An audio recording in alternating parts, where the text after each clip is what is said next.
जिन के चेहरे पर मजबूरी की परछाई थी। वो जानता था अगर उसने तीसरी इच्छा पूरी नहीं की तो फिर से सैकड़ों सालों के लिए उसी अंधेरी गुफा में कैद हो जाएगा। इसलिए उसने गहरी सांस ली और बोला, क्या करूं अब? अगर जिन लोक की नीति के अनुसार जिसने मुझे आजाद किया उसकी इच्छा पूरी ना की तो मुझे फिर सदियों तक उसी सुराही में बंद रहना पड़ेगा। नहीं, वो गुफा नहीं। अगर वहां चला गया तो आजादी का मजा कैसे लूंगा अब? तो हाँ कहने में ही भलाई हैतिक है। आका, मैं आपकी तीसरी इच्छा पूरी करता हूं। अब से मैं आपकी किसी भी बात को ना नहीं कहूंगा। ये सुनकर अपने लाल और उसकी पत्नी सुमित्रा की खुशी का ठिकाना नहीं रहा। उनके चेहरे ऐसे चमक उठे मानो सोना बरस पड़ा हो। वाह, बहुत अच्छा मेरे जिन, बहुत अच्छा। अब तो जिंदगी मजे में बीतेगी। बोलो भाग्यवान, अब तो खुश हो ना? जी नहीं, मैं अभी खुश नहीं हूँ। इतना कहकर सुमित्रा अपने लाल के पास आती है और उसके कान में फिर कुछ कहती है। अच्छा ठीक है आका, तो अब आपकी तीनों इच्छाएं पूरी हुई। अब मेरी ड्यूटी खत्म और मैं चलता हूँ। अरे जिन, इतनी जल्दी क्या है? इतनी भी भूल गए कि मेरी पहली इच्छा क्या थी कि तू हमेशा मेरे साथ रहेगा। बाप रे, ये आका तो मेरा दिमाग ही खा जाएगा। अब तो आजादी का आनंद लेना भी सपना रह गया। चलो अब जरा काम की बात करते हैं। सबसे पहले मुझे चाहिए एक बड़ा महल जैसा घर।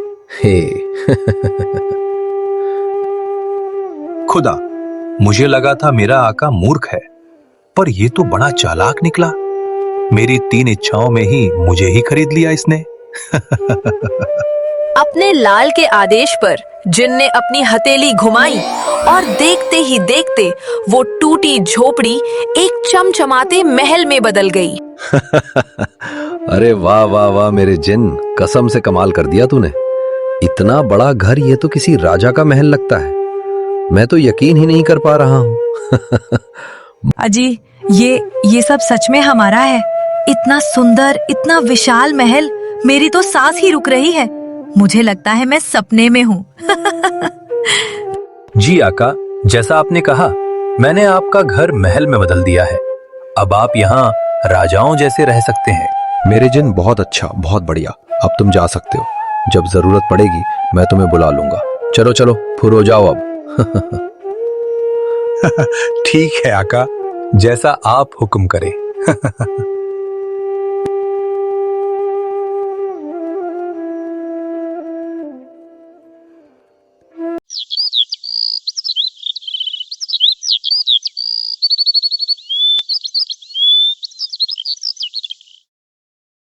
अब क्या मजा है, सदियों बाद खुली हवा, आजादी का स्वाद और ये मीठे फल।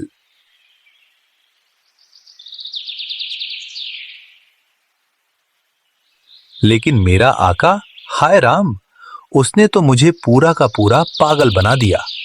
सोना मांग सकता था, महल मांग सकता था, राजा बन सकता था, और उसने क्या मांगा? मेरे साथ रहो, मेरी हर बात मानो। अरे मैं जिन हूं या नौकर? अब बताओ, इस तरह बंद कर मैं जिंदगी का मजा कैसे लूं? घूमूं कहां, डराऊं किसे? हाय मेरी किस्मत। 2 दिन हो गए और अपने लाल जनाब आज भी ऐसे सो रहे जैसे राजा महाराजा हो। जंगल, काम, लकड़ी, ना बाबा ना, अब तो जिन है ना। सुनते हो जी, लड़कियां, आहे मतलब लकड़ियां खत्म हो गई हैं। आज चूल्हा कैसे जलेगा? जंगल नहीं जाओगे क्या? अरे भाग्यवान, तू फालतू में क्यों परेशान होती है? अब तेरे अपने लाल को जंगल जाने की क्या जरूरत? हमारे पास अपना जिन सर्विस है, 24 घंटे बिना छुट्टी। तू बस देख। ओए जिन, कहाँ गया रे तू? ओए जिन, कहाँ गया रे तू? आजा, तेरे आका ने बुलाया है। हम यही है वो जिन जिसका रास्ता मैंने दिखाया था। लेकिन इतनी ताकत होने के बाद भी ये इतना परेशान क्यों है?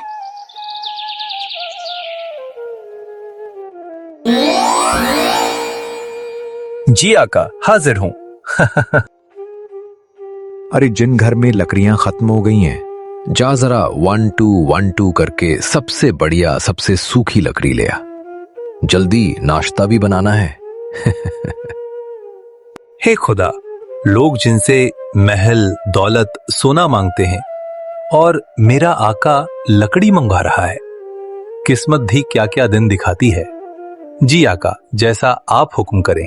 अरे वाह, अब तो तू पूरी तरह आलसी राजा बन गया है। और जनाब, बस यही थी शुरुआत। जिन बेचारा हर काम कर रहा था, लकड़ी लाना, पानी भरना, झाड़ू लगाना, यहाँ तक कि सब्जी तक काटना। पर कहानी यही नहीं रुकती। बहुत जल्द कुछ ऐसा होने वाला है जिससे अपने लाल का ये आलसी राज हिल जाएगा। जिस जिन के एक इशारे पर महल खड़े हो जाए, आज वही जिन लकड़ियां ढो रहा है। हाय रे मेरी किस्मत, सोचा था आजादी मिलेगी, यहाँ तो मजदूरी फ्री में करनी पड़ रही है। पंछी पेड़ की डाल पर बैठकर जिन को ध्यान से देखने लगता है।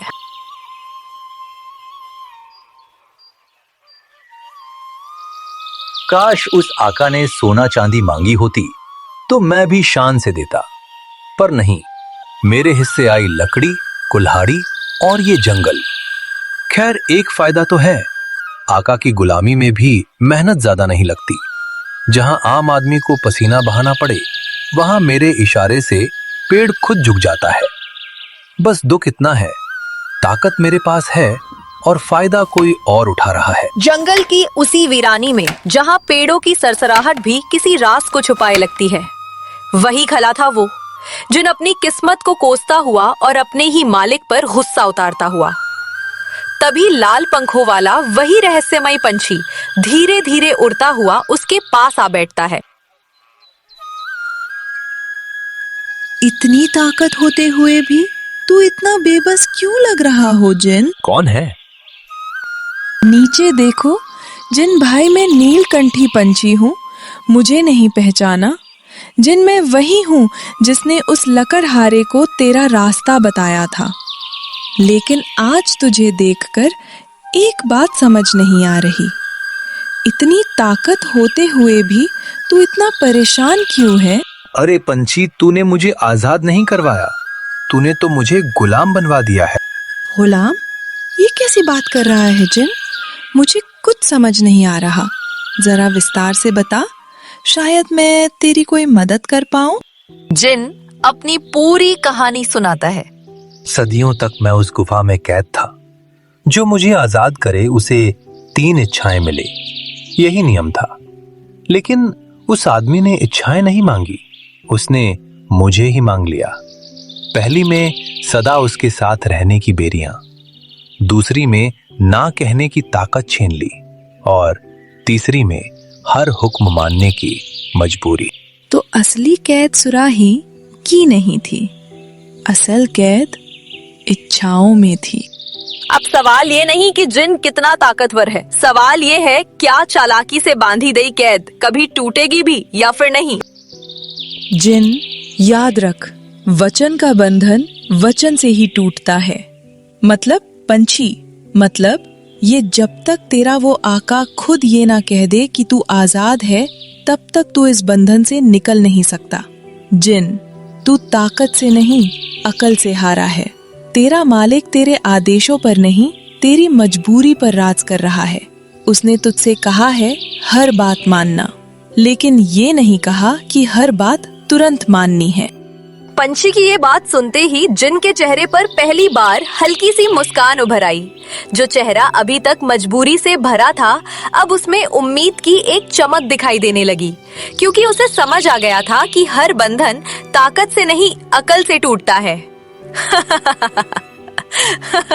और दूसरी बात ध्यान से सुन, जिन उसने तुझसे कहा है कि तू हमेशा उसके साथ रहेगा, तो बस अब उससे चुंबक की तरह चिपक कर रहना। चिपक कर? हाँ, जब वो सोए तो सिराने खड़ा रहना, जब वो खाए प्लेट के पास खड़ा रहना, जब वो गुस्सा करे तो मीठी आवाज में सिर्फ ये बोलना। क्या? जरा खुल के बताओ। इधर आओ, कान में बताती हूँ। ये सुनते ही जिन धीरे धीरे उस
और बस यही से अपने लाल की जुबान वो शब्द बोलने के कगार पर आ जाती है।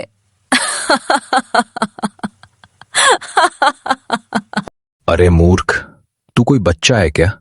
मैंने तुझे पकड़ के थोड़ी रखा है, तू आजाद है। हवा तेज चलती है, जिनकी आंखों में चमक आ जाती है। आका, आज पहली बार आपने दिल से कुछ कहा है। वचन टूटे, बंधनों का अंत हुआ और जिन आजाद हो गया।